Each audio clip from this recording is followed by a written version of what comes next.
হুথিদের ক্ষেপণাস্ত্র হামলায় অচল ইসরায়েলের প্রতিরক্ষা ব্যবস্থা।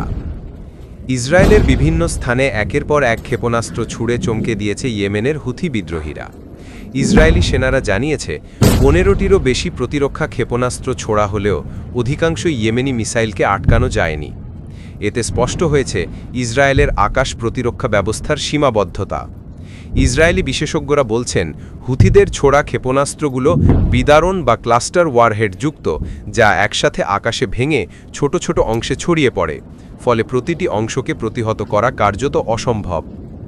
ইসরায়েলি গণমাধ্যমও স্বীকার করেছে যে হুথিদের হাতে থাকা এই অস্ত্র ভয়ঙ্কর ও অপ্রত্যাশিত।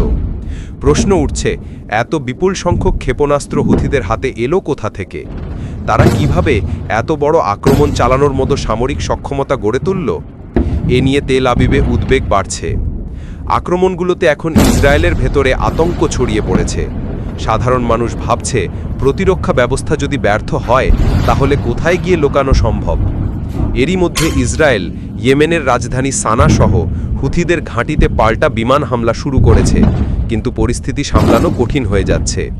হুথিদের লাগাতার হামলা স্পষ্ট করে দিচ্ছে, ছোট্ট ইয়েমেন এখন সরাসরি ইসরায়েলকে চ্যালেঞ্জ জানাচ্ছে এবং তাদের প্রতিরক্ষা ব্যবস্থাকে বারবার অচল করে দিচ্ছে।